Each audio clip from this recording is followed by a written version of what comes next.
بسم اللہ الرحمن الرحیم۔ السلام علیکم ورحمۃ اللہ وبرکاتہ۔ امام شافعی رحمۃ اللہ علیہ کے زمانے کا واقعہ ہے۔ ایک علاقے کا حاکم اپنی بیوی کے ساتھ اپنے گھر میں تنہائی کے لمحات میں تھا۔ خاوند اچھے موڈ میں تھا مگر بیوی کسی وجہ سے اس سے ناراض تھی۔ اب خاوند جتنا اس سے محبت و پیار کی باتیں کرتا وہ بیوی اتنا اس سے چڑھتی اور اس سے بدتمیزی کرتی، حتیٰ کہ جب خاوند نے بہت زیادہ اس سے محبت کا اظہار کیا تو عورت کا دماغ اس وقت گرم تھا۔ وہ بے وقوف آگے سے کہنے لگی کہ جہنمی پیچھے ہٹ، مجھے ہاتھ مت لگا۔ اب جب اس نے اپنے خاوند کو جہنمی کہا تو آخر وہ بھی مرد تھا، اس کو غصہ آ گیا۔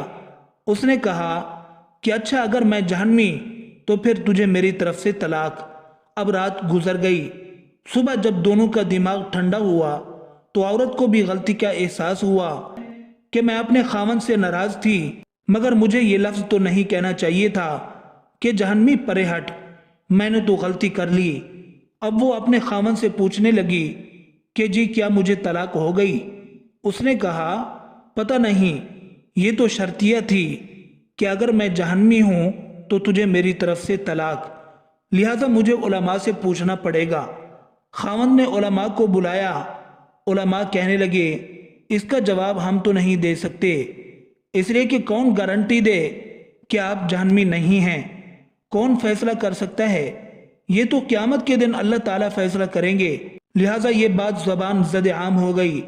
سینکڑوں علماء سے رابطہ کیا گیا مگر کوئی عالم، کوئی مفتی اس کا جواب نہیں دے پا رہا تھا۔ بادشاہ پریشان تھا، وہ بھی اپنی اتنی خوبصورت بیوی کو طلاق نہیں دینا چاہتا تھا، بیوی بھی اب طلاق نہیں لینا چاہتی تھی۔ چنانچہ امام شافعی رحمۃ اللہ علیہ کو کسی نے بتایا کہ جی فلاں علاقے میں یہ واقعہ پیش آیا ہے۔ انہوں نے فرمایا مجھے وہاں لے چلو، میں اس سوال کا جواب دے سکتا ہوں۔ چنانچہ امام شافعی رحمۃ اللہ علیہ آئے اور انہوں نے حاکم سے پوچھا کہ کیا واقعہ پیش آیا؟ اس نے بتایا کہ اس طرح میری بیوی نے یہ الفاظ کہے اور میں نے اس کے جواب میں یہ الفاظ کہے، اب بتائیں طلاق ہوئی کہ نہیں؟ امام شافعی رحمۃ اللہ علیہ نے فرمایا کہ بادشاہ سلامت، اس کا جواب دینے کے لیے مجھے آپ سے تنہائی میں کچھ باتیں پوچھنی پڑیں گی۔ اس نے کہا بہت اچھا۔ چنانچہ امام شافعی رحمۃ اللہ علیہ نے اس سے کہا بادشاہ سلامت، مجھے زندگی کا کوئی ایسا واقعہ بتائیے کہ جس میں آپ گناہ کرنے کا موقع رکھتے ہوں، گناہ کرنا آپ کے لیے آسان ہو مگر اللہ رب العزت کے ڈر کی وجہ سے آپ نے اپنے آپ کو بچایا ہو، کوئی واقعہ ایسا سنائیں۔ بادشاہ سوچتا رہا، کہنے لگا ہاں، ایک دفعہ میری زندگی میں یہ واقعہ پیش آیا۔ کیسے پیش آیا؟ کہنے لگا ایک دفعہ جلدی میں اپنے دفتر کے کام سے فارغ ہو کر اپنے بیڈ روم میں چلا گیا۔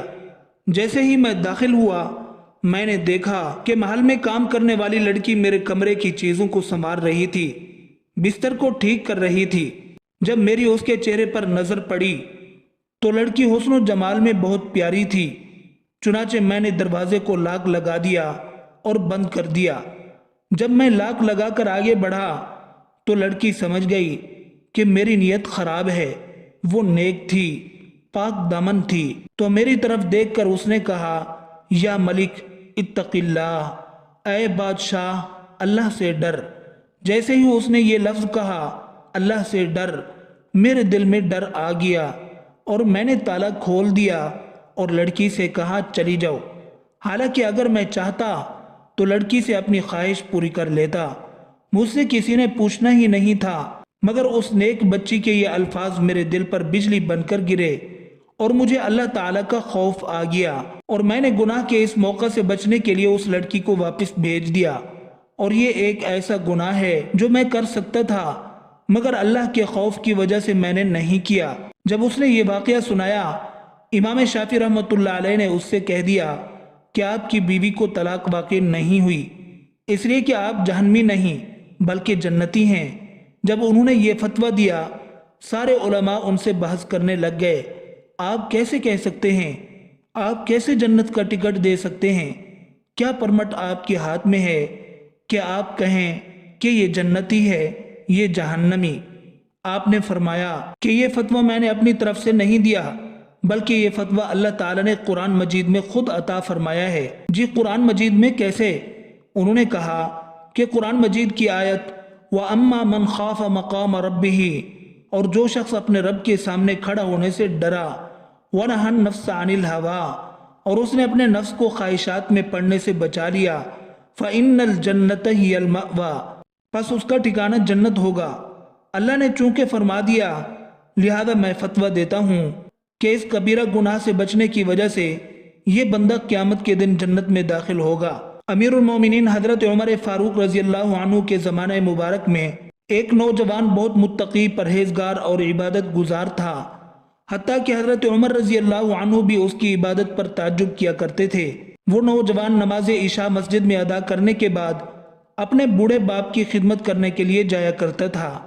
راستے میں ایک خوبرو عورت اسے اپنی طرف بلاتی اور چھیڑتی تھی، لیکن یہ نوجوان اس پر توجہ دیے بغیر نگاہیں جھکائے گزر جایا کرتا تھا۔